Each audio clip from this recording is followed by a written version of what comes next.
నమస్తే రమ్మగారు. నమస్తే జయ. చందమామ కథ ఏదైనా చెప్పుకుందామండి? ఫలించిన కళ. ఓహ్! బావుంది రమ్మగారు. కళలు ఫలిస్తాయి కదా జయ అప్పుడప్పుడు. ఆ! కదా!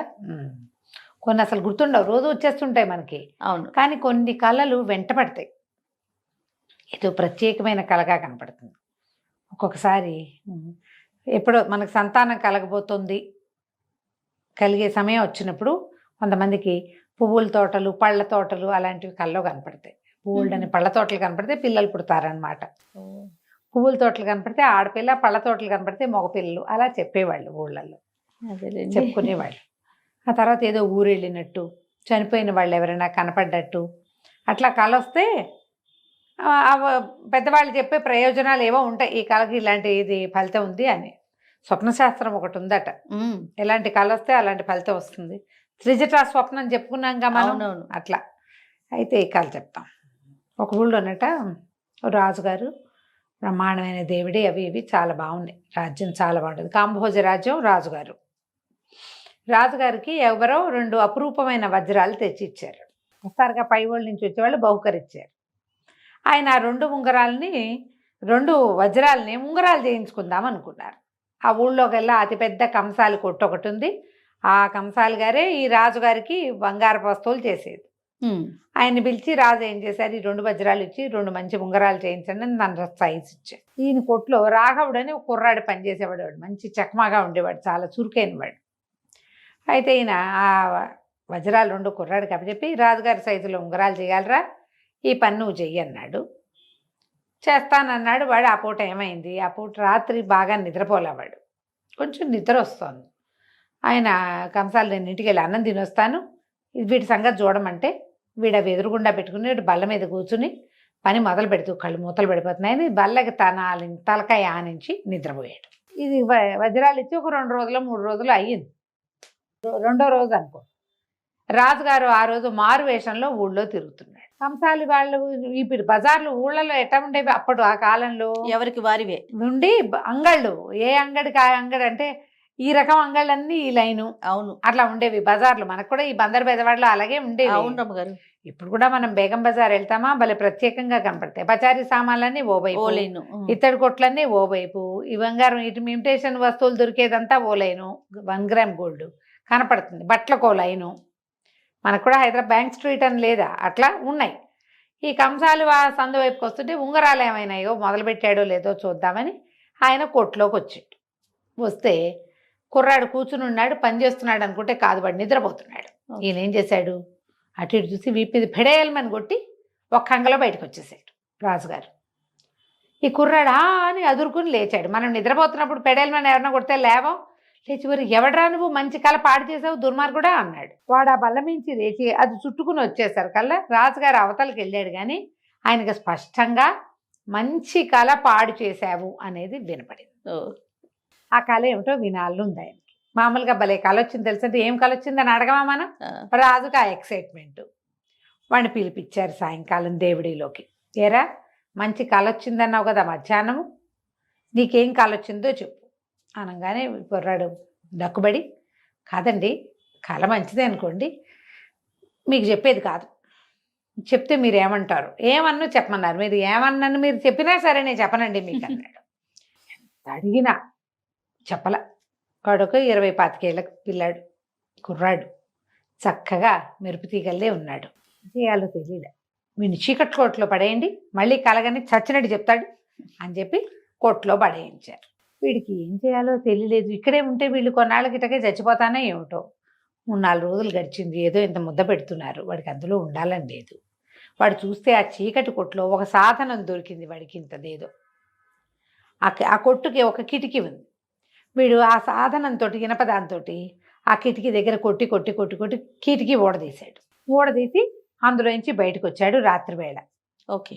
బయటకు వచ్చి చూస్తే ఆకలి చచ్చిపోతున్నాడు, ప్రాణం పోతోంది వాడికి. పొద్దున ఏదో ఇంత పెట్టారు, మర్నాడు పొద్దున మళ్ళీ వాళ్ళు పెట్టేదాకా కిరకిరలు ఆడిపోవాల్సిందే. పైగా ఇదంతా తవ్వాడు కాదు, శారీరక శ్రమకి పిచ్చాకలేసేస్తాం. పహరా సైనికులు కనబడేసరికల్లా అమ్మో అని ఇంకొక భవనంలోకి జ్వరబడి గవగవ మెట్లు కనబడితే మెట్లు చకచక ఎక్కేశాడు. తలుపు ఏదో తీసుంటే చిట్టుకుని లోపలికి వెళ్ళిపోయి తలుపేసేసుకుంటాడు. దాక్కున్నాడు. అటు ఇటు చూస్తే మంచం మీద ఒక అమ్మాయి పడుకుని ఉంది. యువతల పెద్ద మేజా బల్ల మీద ఒక డ్రాయింగ్ టేబుల్ లాంటిది ఉంటాయి కదా, ఆ టేబుల్ మీద అన్నము పప్పులు ఉప్పులు ఏమిటో పెట్టున్నాయి. ఆహారం కొంచెం వాసన వస్తుంది గాలి వచ్చినప్పుడు. అబ్బా ఏదో ఆకలిస్తుంది తినేసేద్దామని దీపం పెద్దది చేసి చూస్తే వాడికి తెలిసింది పడుకున్నది రాజకుమార్తె. చల్లగా ఆ మేజా బల్ల దగ్గర కూర్చుని కంచం కిందకి దింపుకొని అన్నం ఆల్రెడీ ఏవో కూరలు అవి వేసున్నాయి, పక్కన గిన్నెల్లో బోల్డ్ పెట్టున్నాయి, అన్నీ ఒకదాని వెనకాల ఒకటి వంపుకొని శుభ్రంగా తినేసాడు. కడుపు నిండా అన్నం తిన్నాడు. అన్నం తిని లేవబోతుంటే ఆ బల్లకి కాలు తగిలి భళ్ళుమని శబ్దమైంది. గిన్నెలు పడ్డాయి. అదాటన రాకుమార్తె నిద్ర లేచేసింది. ఎవడరా నువ్వు అంది. నేను ఎవరైతే ఏంలే అన్నాడు. అనేసరికలు ఉండు నేను రక్షక భట్లకు పట్టిస్తా అంటే పిల్లాడు కుర్రాడు అన్నాడు. వీడు రాఘవుడు, ఆ పట్టించు మీ నాన్న చేతిలో ఎటకు చచ్చేవదాన్ని వాడినే నేను. చచ్చే ముందు నీకు ఒక మాట చెప్పిపోతాను, నేను నిన్ను ఎంత ప్రేమిస్తున్నానో నీకు నేను చెప్పలేను అన్నాడు. ఓరిని. రాజకుమార్తెకి నవ్వొచ్చింది. ఇప్పుడేగా చూసేవంది. కాదులే నేను ఎప్పుడో చూశాను నిన్ను అన్నాడు. అనేసరికి అప్పుడు కొంచెం పరిశీలించి చూస్తే సన్నగా రేవటల్లో ఇంత ఎత్తునున్నాడు. ముక్కు మొహం బాగుంది, వాడి జుట్టు గిట్టు బాగున్నాయి, మాట కూడా బాగుంది. వాడు ఇంప్రెసివ్గా మాట్లాడాడు. ఆడపిల్లలకి అట్లా వేసి మాట్లాడే వాళ్ళంటే ఇష్టంగానే ఉంటుంది. నవ్వింది. అన్నీ తిన్నావా, ఇదిగో ఇది కూడా తాగాని, అక్కడ ఏదో తాగడానికి ఒక ద్రావక ఉంటే అది ఇచ్చింది, అది కూడా తాగాడు. తాగాక ఎవరైనా వస్తారు మరి, సరే నేను వెళ్ళిపోతానన్నాడు. మళ్ళీ ఎప్పుడు వస్తావు అని అడిగింది. రేపు వస్తాలే ఆకలిస్తే అని చెప్పి మర్నాటి నుంచి రోజు రాత్రిపూట ఆ కిటికీ ఊడ తీసుకుని నడుచుకుంటూ వచ్చి చీకట్లో రాజకుమార్తె గదిలోకి వెళ్ళిపోయి శుభ్రంగా పళ్ళెంతో పెట్టున్నవని తిని కబుర్లు చెప్పుకుని వాళ్ళిద్దరికి అచ్చంగాయలు ఆడుకునే వాళ్ళు కబుర్లు చెప్పుకునేవాడు. రాజకుమార్తె వీడి ప్రేమలో పడిపోయి ఉంది. ఈ ఇట్లా నడుస్తూ ఉండగా ఏమైందట, ఈ రాజుగారిది కాంభోజ రాజ్యం కదా, చిన్న రాజ్యం. పెద్ద చక్రవర్తి ఒక ఆయన ఉన్నాడు. ఇట్లాంటి 25-30 రాజ్యాలు ఆయన కింద ఉంటాయి. ఆయన ఏం చేశాడట, 3 గుర్రాలను పంపించి మీ రాజ్యంలో తెలివిగల వాళ్ళు ఉన్నారా, ఈ 3 గుర్రాలది వయసు కనిపెట్టండి, ఏది పెద్దదో ఏది చిన్నదో చెప్పాలి అని పంపించారు. 3 సమానంగా ఉన్నాయి, నల్లటివి, చక్క కుచ్చుతోకలు. రాజు చూశాడు, సైన్యాధిపతి చూశాడు, అశ్వశాలాధ్యక్షుడు చూశాడు, ఎవరికి తెలియదు. రాజుగారు మా అమ్మాయి భలే తెలివిగలది, అమ్మాయి కబురు చేస్తానన్నాడు. అమ్మాయి వచ్చి చూసింది. ఏమో నాన్న నాకు తెలియట్లేదు అని. కానీ పిల్ల తెలివిగలది, పట్టేసింది. ఏం చేయాలో తెలుసు దానికి, కానీ చెప్పల. వెళ్ళిపోయి ఎంతమందో తెలివిగల వాళ్ళని చెరసాలలో బారేసావు, ఎవడైనా చెరసాలలో తెలివిగలవాడు ఉంటే వాడిని కేకేసి కనుక్కోనాన్న అని చెప్పింది. ఇది సాయంకాలం జరిగింది. రాత్రికి మన కుర్రాడు రాఘవుడు భోజనానికి రాజకుమార్తె దగ్గరికి వెళ్ళాడు. రాజకుమార్తె అంది, రేపు పొద్దున్నే మా నాన్నకు నువ్వు గుర్తొస్తావు, పిలుస్తాడు, 3 గుర్రాలు ఉంటాయి, అక్కడ నువ్వు ఈ ప్లాన్ చెయ్యి అని చెప్పి కుర్రాడికి చెప్పేసి వాడి శుభ్రంగా అన్నం తిని తెల్లవారేసరికల్లా తన గదికి చేరుకున్నాడు చీకటి కొట్టులోకి. సరే రాజుగారు ఏ నేరాల మీద ఎవరెవరిని అరెస్ట్ చేశాము లిస్ట్ అంతా తీయండి, అమ్మాయి చెప్పింది కదా చూద్దాం ఎవడైనా తెలివిగలవాడు ఉన్నాడేమోనని. అన్నీ చూసాక గుర్తొచ్చింది ఆయనకి. చీకటి కొట్లో ఒక కుర్రాడిని పడేసాము, శలాకలాగా ఉన్నవాడిని. వాడి శక్తి అయితే వాడి కళ ఏమిటో చెప్పలా మనకి ఏకేశ్వరుడు అన్నాడు. బతికే ఉన్నాడంటే ఎందుకు బతికుండాడు, శుభ్రంగా రాకుమార్తె తినాల్సిన అన్నం అంతా తింటున్నాడు వాడు, నుండగా ఇంటాడు. పిలిచారు. పిలిచాక రాజన్న అడిగాడు, నీ కళ ఏమిటో చెప్తావంటే చచ్చినా చెప్పనండి అన్నాడు. సరే చచ్చకపోతే పోయావు, ఇగో ఈ 3 గుర్రాలు ఉన్నాయి మన దగ్గర, వీటిలలో దేని వయసు ఏమిటో చెప్పగలవా అన్నాడు. చెప్తానండి ఇదైతే అన్నాడు. ఏం చేయమంటావు, ఎట్లా చెప్తావంటే యవధాన్యం పట్టు తెప్పించండి, 3 ముందు ఎవలు పెట్టించండి, తిన్నాక చూద్దామన్నాడు. 3 ముందు 3 ఇంతంత ఇవి పెడతారు, చెక్క వాటిలలో ఇంత తొట్టెలలో ఉన్న దాంట్లో యవధాన్యం నిండా పోసి పెట్టారు. మొదటిది మొత్తం తినేసింది, రెండోది సగం తిన్నది, మూడోది అందులో మొహం పెట్టి అదేమిటో చూసి మానేసింది. యవధాన్యం ముదిరిన గుర్రాలే తింటాయి, ఓహో, లేత గుర్రం తిందు. ఏం చెప్పాడంటే మొత్తం తినేసిన దాని వయసు 3 ఏళ్ళు లేదా ఆ పైన, సగం తిన్న దాని వయసు 2 ఏళ్ళు, అసలు తిన్న దాని వయసు 1 ఏడాది. ఒప్పుకున్నారు వాటితో పాటు వచ్చిన వాళ్ళు. నిజం, అసలు తిన్న యవధాన్యం అలవాటే లేదు దానికి, అందుకని అది అసలు ముట్టుకోలే. రెండో దానికి కొంచెం 1 ఏడాది వెళ్ళాక పెడతారు, కొద్దిగా తిన్నది సగం. మూడోది ఇప్పటికి 2 ఏళ్ళ నుంచి తింటోంది, అందుకని శుభ్రంగా తినేసింది. రాజు ఆశ్చర్యపోయాడు. కుర్రాడిని మళ్ళీ అడిగాడు, నీ కళ చెప్పవా అంటే నేను చెప్పను అన్నాడు. మళ్ళీ వీడిని కొట్టబారండి తీసుకుపోయి అన్నాడు. మళ్ళీ వాడిని కొట్లో పడేశారు. 6 నెలలు గడిచినాయి. 5 నెలల్లో చక్రవర్తి గారి దగ్గర నుంచి ఒకడు వచ్చాడు, మళ్ళీ ఒకడు. రాజ్యంలో తెలివిగల వాళ్ళు ఉంటే ప్రశ్నకి సమాధానం చెప్పాలి. ఏమిటి 3 రకాల పళ్ళు తెచ్చాడు, 3 మ్మ్. యాపిల్స్ అవి. ఏ యాపిల్ ఎంత నిలవబడిందో చెప్పాలి, ఓహో. ఏది బాగా పండింది, ఏది సగం పండింది, ఏది పండలేదు మ్మ్. చెప్పమన్నారు. 3 పళ్ళు పెట్టారు, 3 ఒకటే రంగులో ఉన్నాయి. మళ్ళీ యువరాణి వచ్చి నవ్వుతూ చెప్పింది నాకు తెలియలేదు అని. కానీ తనకు తెలుసు, ఇంకేం చేయాలి. అది రాత్రికి మళ్ళీ మరి రాఘవుడికి అప్పచెప్పింది రాకుమార్తె. తెల్లవారేసరికి రాఘవుడి ముందు ఒకరోజు సమాధానం చెప్పాడుగా, పిలిచారు. మ్మ్. పిలిస్తే రాజుగారు అడిగారు, నీ కళ చెప్తావంటే నా కళ చెప్పనండి, మీకు ఏం కావాలో అడగండి, అది చెప్తాను, కళ తప్ప అని చెప్తాను. ఈ 3 పళ్ళకి ఏ పండుకి వయసు చెప్పగలవంటే చెప్తానని ఏం చేశాడు, 3 పళ్ళని 3 గ్లాస్ బౌల్స్ తెప్పించండి, నిండా నీళ్ళు పోయండి అని 1 2 3 3 పళ్ళని నీటిలో వేసాడు. మ్మ్. ఒకటేమో కింద కూర్చుంది పోయి, ఈ పండు అన్నిటికంటే ముసలిది, అలా అనుకోండి. కిందకి వెళ్ళింది బరువుగా ఉంది, ఇది లేతది అంటే ఇప్పుడే కట్ చేసుకుని తినచ్చు దాన్ని. మ్మ్. రెండోది సగం మునిగింది, సగం దాకా వెళ్ళి అక్కడక్కడ తిరుగుతుంది, దీనికి వయసు ఎక్కువ, ఈ పండు కంటే ఈ పండు పెద్దది. 3వ పండు నీళ్ళ మీద లేదు, పైన తేలుతుంది. బరువు లేదు, బెండులా ఉంది అది. ఇది అన్నిటికంటే పాత పండు. తెచ్చిన వాళ్ళు అవునండి అన్నారు. వాళ్ళ గుర్తులు వాళ్ళకు ఉంటాయి, వాళ్ళు గుర్తుపడతారు. అదేలేండి. అవును ఇది సమాధానం కరెక్ట్గా చెప్పామన్నారు. బాగు మ్మ్. ఇది చేసేదేముంది, సరే పంపించేశారు. మళ్ళీ అడిగాడు, కళ చెప్పంటే వాడు నేను చెప్పను అన్నాడు. రాకుమార్తె మేనేజ్ అవుతూనే ఉంది, చక్కగా రాత్రిపూట వస్తున్నాడు, తింటున్నాడు. తర్వాత చక్రవర్తి ఏం చేశాడు, 12 మంది చిన్నపిల్లల్ని పంపించాడు. 12 మంది ఒకటే రకం బట్టలు, ఒకటే రకం తలపనులు, హెయిర్ కట్స్, ఒకటే మొహాలు అటు ఇటుగా అంటే ఒకే ఏజ్. అదే. కానీ వీళ్ళలో ఆడపిల్లలు ఎంతమంది, మగపిల్లలు ఎంతమంది చెప్పమన్నారు. ఓహో. దీనికి ఎట్లా చెప్తారు, రాకుమార్తె వీరికి చెప్పింది సమాధానం. మ్మ్. 3వసారి మళ్ళీ రాఘవుడిని పిలిచేసరికల్లా సరే రాఘవుడు వచ్చి ఏమన్నాడంటే, భోజనాలు పెడదాం, వీళ్ళకి చక్కగా భోజనం వడ్డించండి. సరే అందరికీ పిల్లలకి భోజనం పెట్టారు. భోజనం పెట్టాక భోజనం పెట్టే ముందు చేతులు కడిగించాలి. చేతులు కడగటానికి అందరికీ నీళ్ళు ఏర్పాటు చేశారు. రాఘవుడు ఏం చెప్పాడంటే, వేడి నీళ్లు పట్టుకురండి. మ్మ్. అందరినీ వేడి నీళ్లు పోసి చేతులు కడిగించారు. అమ్మో అన్న వాళ్ళందరినీ ఒక లైన్లో నుంచోబెట్టాడు. వేడిగా ఉన్నాయి అని చేతులు కడుక్కున్న వాళ్ళు ఇంకో లైన్లో నుంచోబెట్టారు. చేతులు కాలిన వాళ్ళు మగపిల్లలు, భరించగలిగిన వాళ్ళు ఆడపిల్లలు. ఆడపిల్లల చేతులు వేడిని భరిస్తాయి. లోక విదితం కదా. ఇంత తెలివితే వీడికి, రాజకుమార్తె చెప్పలేని విషయం కూడా వీడు చెప్పేస్తున్నాడు. ఓహో.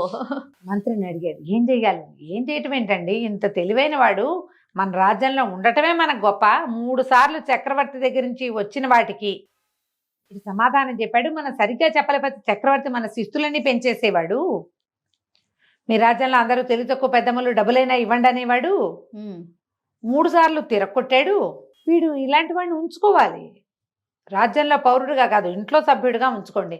రాకుమార్తెనిచ్చి పెళ్లి చేయండి, నా మాట వినన్నాడు. ఓహో. రాకుమార్తె నేను కూడా అదే అనుకుంటున్నాను నాన్న, నాకంటే వీడు చాలా తెలివైన వాడు అన్నది.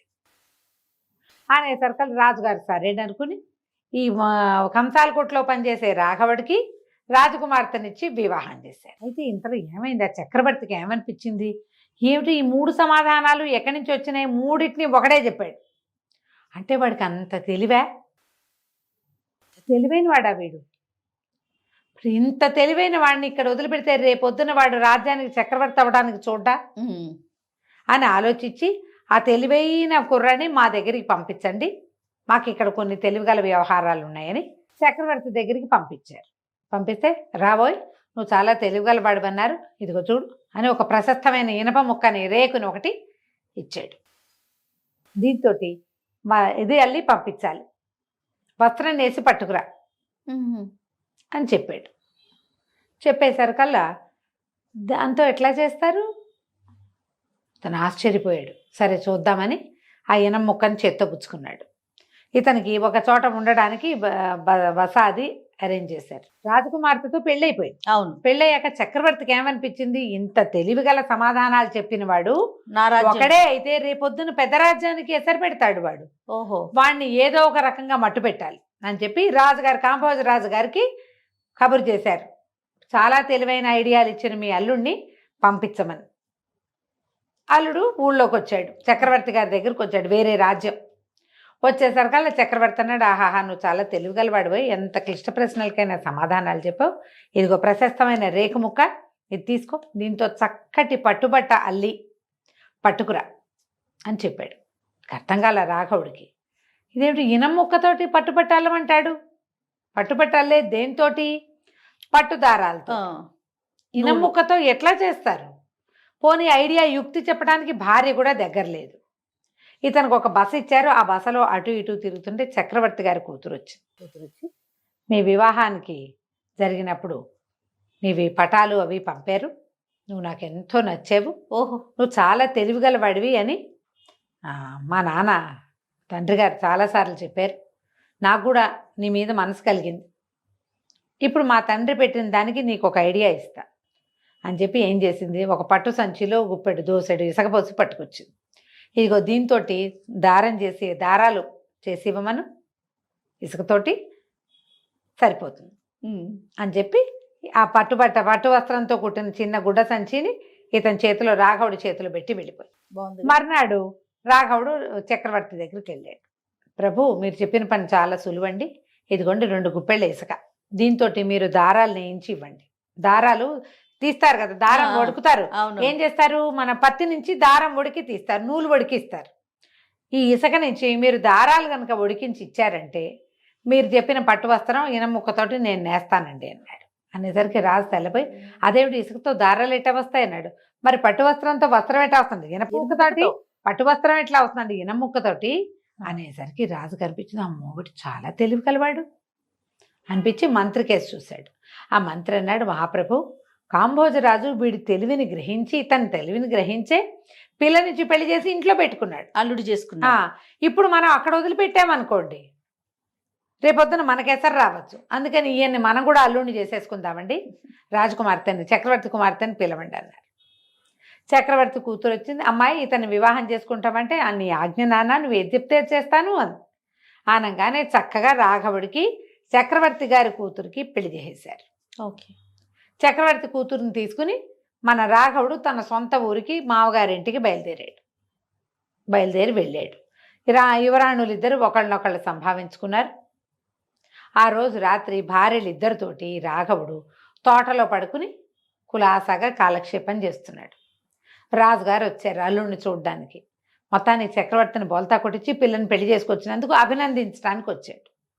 వస్తే ఆ ఒక అమ్మాయి ఏమో వీణ వాయిస్తోంది, రెండో అమ్మాయి ఏమో తమలపాకు చిలుకలు చుడుతుంటే రాజుగారు వచ్చి, నువ్వు ఘటికుడు పోయి కళ మాత్రం చెప్పలేదు, నువ్వు ఇంత చేసుకొచ్చావు అన్నాడు. రాఘవుడు నవ్వాడు, ఇదేనండి నాకు వచ్చిన కళ. నేను మంచం మీద పడుకుని విశ్రాంతిగా ఉంటే రాజకుమార్తె తమలపాకు చిలకలు చుడుతున్నట్టు, చక్రవర్తి కుమార్తె వీణ మీటుతున్నట్టు కళ వచ్చింది. నేను గనక ఆ కళ చెప్తే నన్ను బతకనిచ్చేవాళ్ళ మీరు? కళ చెప్పకపోవటం వల్లే ఫలించిందంటే ఇదే నాకు వచ్చిన కళ, నేను ఇది కలగన్నాను ఆ రోజు అని చెప్పాడు. రాజుగారు ఆశ్చర్యపోయాడు. కళ నిజమైందిగా, అదే అవుతాయి అప్పుడప్పుడు. ఆయన సంతోషించి అల్లుడిని శతవిధాలుగా దీవించి, నువ్వు చక్రవర్తి కూడా అల్లుడయ్యావు, చక్కగా నీ జీవితం ఎంతో బాగుంటుందని ఆశీర్వదించి ఆడపిల్లలిద్దరితో అల్లుడిని అక్కడే వదిలిపెట్టి వెళ్ళిపోయాడు. కథ కంచికి మనం ఇంటికి. బాగుంది రమ్మ గారు. నమస్తే. నమస్తే జయ.